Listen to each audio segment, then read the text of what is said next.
Bienvenue dans cette nouvelle édition du QG News. Au sommaire de l'actualité au Soudan, le cessez-le-feu est officiellement prolongé pour 72 heures. Une trêve pour ouvrir des couloirs humanitaires. Mais sur place, les combats se poursuivent entre les troupes des deux généraux rivaux, Abdel Fattah al-Burhan et Mohamed Hamdan Daglo. C'est l'un des événements majeurs de la tech et du numérique en Afrique, le sommet Transform Africa. Le Zimbabwe abrite actuellement la 6e édition. Plus de 5000 participants prennent part à cette rencontre. Et le FEMUA, le Festival des musiques urbaines d'Anoumabo, se poursuit en Côte d'Ivoire, une 15e édition avec la participation de plusieurs pays africains qui assistent à cet événement qui fait la promotion de la culture mais aussi de l'entrepreneuriat. Au Burkina Faso, au moins 33 militaires ont été tués ce jeudi dans une attaque attribuée à des terroristes. L'armée burkinabé parle d'assaillants lourdement armés qui ont visé le détachement militaire d'Ougarou dans l'est du pays. Cette nouvelle attaque survient une semaine après le massacre le 20 avril d'au moins une soixantaine de civils à Karma, un village du nord. Attaque menée par des hommes portant des tenues de l'armée. Nouvelle illustration de l'ampleur de l'insécurité au Burkina Faso, où les violences sont faites depuis 7 ans, au moins 10 000 morts civils et militaires.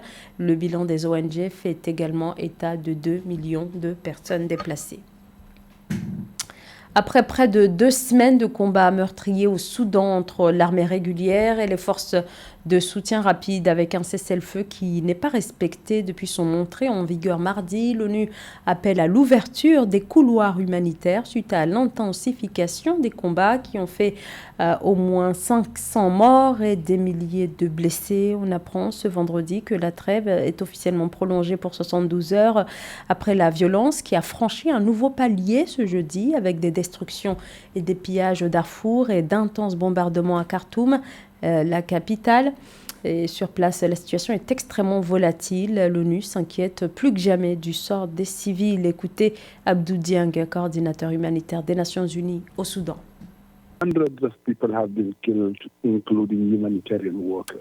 Des centaines de personnes ont été tuées, y compris des travailleurs humanitaires, et des milliers d'autres ont été blessés. Des pillages ont lieu dans tout le pays, à Khartoum, au Darfour, et les besoins sont immenses, qu'il s'agisse de nourriture, d'eau, de soins de santé, de nutrition, de protection des civils. Et l'appel lancé pour venir en aide aux 15 millions de personnes est estimé à 1,7 milliard de dollars.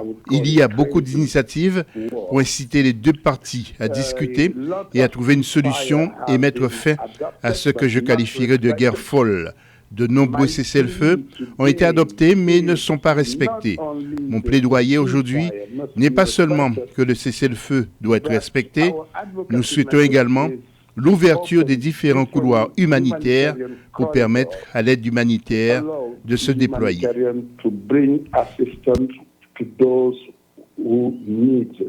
2023, une année électorale en Mauritanie. Début ce vendredi 28 avril de la campagne pour les élections législatives, régionales et municipales. Au total, ce sont 25 partis politiques qui sont en lice. Un premier test pour El Insaf, le parti de l'actuel chef de l'État, Mohamed Ould El Razouani, à un an de l'élection présidentielle. Côté opposition, il y a le parti Tawassoul ainsi que le parti Sawab. Ces élections législatives régionales et municipales doivent se tenir le 13 mai prochain. À noter que la moitié de l'Assemblée nationale sera élue sur le mode du scrutin proportionnel. Mahamat Idriss Déby, le président de la transition tchadienne, s'est entretenu ce mercredi avec Ferdinand Gongo. Le secrétaire général de la présidence camerounaise s'est rendu au Tchad. Cette visite intervient après quelques tensions diplomatiques entre les deux États d'Afrique centrale au sujet d'un différend autour de l'oléoduc qui transporte le pétrole tchadien vers le Cameroun. La tension était telle que le 20 avril dernier, N'Djamena a rappelé son ambassadeur à Yaoundé pour consultation, mais désormais les relations semblent s'apaiser. C'est du moins ce que laisse entendre la partie camerounaise. Corinne Kamsefem, Séverin Douqueux. En date du 26 avril 2023, le président de la transition tchadienne, le général Mahamat Idriss Déby Itno, a reçu en audience le secrétaire général de la présidence du Cameroun, Ferdinand Gongo, émissaire du président Paul Biya, qui a tenu à valoriser la solidité des relations entre les deux pays après une incompréhension temporaire suite à l'évolution des entités en charge de l'exploitation du pipeline pétrolier qui relie les deux pays. j'étais porteur d'un message, des messages d'amitié, des messages de fraternité. Et je peux vous assurer que j'ai été fort bien reçu et que les relations séculaires entre le Tchad et le Cameroun, qui ont toujours été excellentes, le demeurent. Et que les deux chefs d'État sont disposés à continuer à travailler au renforcement de ces relations-là pour le bien-être de leurs États et de leur peuple. La transition de la gestion des actifs des sociétés Totco pour le Tchad et Cotco pour le Cameroun dans le projet Pipeline Tchad-Cameroun qui lie les deux États est la source des négociations. Détenu depuis sa création jusqu'en décembre 2022 par le groupe américain ExxonMobil, actionnaire de référence de Cotco et Totco, les actifs rachetés par la société britannique Savannah Energy ont été invalidés par le Tchad et acceptés par le Cameroun, suscitant un imbroglio entre les deux partenaires étatiques. Selon les autorités tchadiennes, le Cameroun, qui devait se prononcer sur plusieurs décisions proposées par le Tchad, n'a pas donné suite, provoquant une incompréhension ayant poussé le Tchad au rappel de son ambassadeur en poste au Cameroun. Une différence d'appréciation qui se conjugue désormais au passé, tant les deux pays œuvrent pour une exploitation harmonieuse des ressources pétrolières. Un message que le diplomate chevronné Ferdinand Ngongo a transmis dans le cadre de sa mission de travail en N'Djamena avec les officiels tchadiens. Je puis vous assurer que toutes les questions ont été abordées et que nous avons pu constater que certaines incompréhensions ont à cette occasion été dissipées et qu'il n'y a vraiment aucun nuage dans la relation entre le Cameroun et le Tchad. Le pipeline Tchad-Cameroun, oléoduc de 1070 km avec environ 900 km construits, géré et opéré sur le territoire camerounais, permet au Tchad d'exporter via une base flottante à Kribi au Cameroun 100% de sa production pétrolière. En 2022, la société Cotco affirme avoir transporté le pétrole brut du Tchad via le pipeline pour une valeur d'environ 2700 milliards de francs CFA. Les droits de transit pour la même période ont généré 18,6 milliards de francs CFA côté camerounais. Le Cameroun aspire à terme à faire aussi transiter son propre pétrole sur ses installations et le Tchad travaille à un partage équitable et plus harmonieux des contributions respectives avec un partenaire technique garant de la pérennité d'une entreprise à la réussite incontestable et symbole de la coopération entre les pays de la CEMAC. Une vision phare de la politique régionale du président camerounais Paul Biya. Les élections municipales, régionales et sénatoriales en Côte d'Ivoire, le Front populaire ivoirien dirigé par Pascal Affi-N'Guessan présente 30 candidats sur 31 conseils régionaux et 194 candidats pour les 201 communes. Parmi les candidats en liste, Pascal Affi-N'Guessan qui brigue le conseil régional de Moronou. On retrouve aussi l'ex-ministre Christine Adjoubi qui fera face au président du conseil économique et social dans le sud de Komoué. Au total, on compte 6 têtes de liste féminines pour les régionales et 11 candidates pour les élections municipales. Et c'est ce jeudi que le FPI a publié sa liste de candidats pour ces élections prévues le 2 septembre prochain.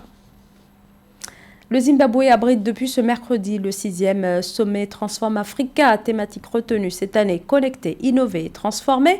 Des chefs d'État et des acteurs clés du secteur des technologies de l'information et de la communication participent à cet événement consacré aux questions liées à la réglementation et au financement des infrastructures et la transformation digitale du continent. Mildred Diamou. Le numérique demeure incontournable au milieu de crises multiformes que subit le monde.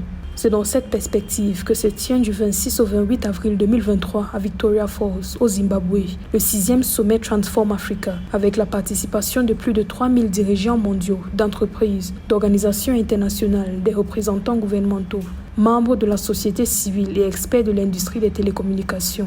L'objectif est d'accélérer et soutenir la transformation numérique en cours en Afrique, en vue d'ouvrir la voie vers des économies intelligentes, compétitives, ouvertes et innovantes. This summit is being held at a time Ce sommet se tient à un moment où les leçons tirées de la pandémie de Covid-19 incitent l'Afrique à développer ses propres capacités dans l'ensemble du spectre socio-économique et industriel. Pour réaliser notre vision de transformer l'Afrique grâce au TIC, les jeunes innovateurs africains sont mis au défi de déployer les matières premières abondantes de notre continent pour la production de matériel lié au TIC. Continent's abundant raw materials for the production of ICT-related hardware. Environ 40% de la population africaine a accès à Internet contre une moyenne mondiale de 66%. Une fracture numérique qui empêche le continent de tirer pleinement profit des capacités des technologies numériques pour garantir son développement socio-économique. De plus, l'Afrique n'exporte qu'un taux de 0,4% de haute technologie et de 2% des services liés, tandis que la pénétration du haut débit est de seulement 25%. Soulignant le besoin accru en infrastructures numériques en Afrique, l'Union internationale des télécommunications révèle dans une étude qu'un gain de 10% de la pénétration du haut débit mobile entraînerait une hausse de 2,5% du produit intérieur brut par habitant sur le continent. L'Afrique est le continent avec le taux de pénétration d'Internet le plus bas au monde, avec environ 39 à 40% de la population connectée à Internet par rapport à une moyenne mondiale de près de 60%. Nous avons une vision commune, accélérer la création d'un marché numérique unique d'ici 2030. Organisé sous le thème « Connecter, innover, transformer », le sommet Transform Africa intervient dans le cadre de l'initiative Smart Africa, lancée en 2013, visant la construction d'un écosystème numérique résilient et inclusif en Afrique, axé sur l'innovation, la recherche et les TIC, grâce à des investissements durables. Le sommet explore des pistes nécessaires à la concrétisation de la stratégie de transformation numérique pour l'Afrique 2020-2030 de l'Union africaine. Selon les projections, l'économie numérique de l'Afrique atteindra 180 milliards de dollars d'ici 2025 et 712 milliards de dollars d'ici 2050. La 15e édition du FEMUA, le Festival des musiques urbaines d'Anoumabo, se poursuit à Abidjan et à Bouaké jusqu'à dimanche. Un événement devenu incontournable en Côte d'Ivoire et au-delà, placé sous le thème de sécurité alimentaire et agriculture durable. Cette édition, comme les autres, rencontre énormément d'engouement. Sur place se trouve bien sûr une forte délégation culturelle, mais aussi entrepreneuriale. À cette rencontre qui sert également de plateforme pour la promotion de l'entrepreneuriat agricole. C'est un reportage de Marcel Kouassi. C'est sur les notes de l'hymne national ivoirienne que s'est ouverte la 15e édition du Festival des musiques urbaines d'Anoumabo FEMUA, le mardi 25 avril 2023 à Abidjan, s'alignant sur les objectifs du chef de l'État ivoirien pour la promotion de l'entrepreneuriat des jeunes. Les organisateurs du FEMUA entendent inciter la jeunesse à l'entrepreneuriat agricole. Placé sous le thème de la sécurité alimentaire et agriculture durable, le FEMUA 15 revêtira un caractère particulier et s'articulera autour de plusieurs sous-thèmes permettant de mettre en exergue l'impérieuse implication des jeunes dans la recherche de solutions à la souveraineté alimentaire. Il s'agira d'inviter les jeunes à s'engager davantage dans l'entrepreneuriat agricole en leur donnant les rudiments nécessaires pour y parvenir. Afin de garantir la sécurité alimentaire dans le pays, le gouvernement ivoirien poursuit la mise en œuvre de projets dans le secteur agricole pour un investissement de 200 milliards de francs CFA, engendrant la création de 2670 emplois directs. Le FEMUA offre ainsi une opportunité de vulgariser tous les programmes agricoles en cours qui interpellent prioritairement les jeunes. Cette ligne directrice, combinant sécurité alimentaire et souveraineté alimentaire, que nous appliquons actuellement dans le PNIA 2, dont la mise en œuvre est basée sur l'approche des agropoles. Les agropoles, au nombre de 9, et couvrant tout le territoire national, permettront en effet d'impliquer l'ensemble des acteurs de la chaîne des valeurs agricoles, des ministères techniques, des institutions et des ménages ruraux dans la prise de décision relative à la mise en place d'outils et de moyens de production modernes, respectueux de l'environnement et capables de booster durablement la production vivrière. Cette approche a permis à notre pays d'enregistrer une croissance de la production vivrière sur la période 2017-2020 et en 2022. À noter que le FEMUA, qui a pour objectif de promouvoir la musique urbaine africaine, sert également de plateforme pour les artistes locaux et internationaux. Outre les concerts, des activités, notamment des ateliers, des conférences, vont meubler ces 6 jours de rencontres. La Coupe d'Afrique des Nations de football des moins de 17 ans 2023, encore quelques heures avant le coup d'envoi de cette compétition, ce samedi 29 avril en Algérie, où cette CAN des U17 va se poursuivre jusqu'au 19 mai prochain.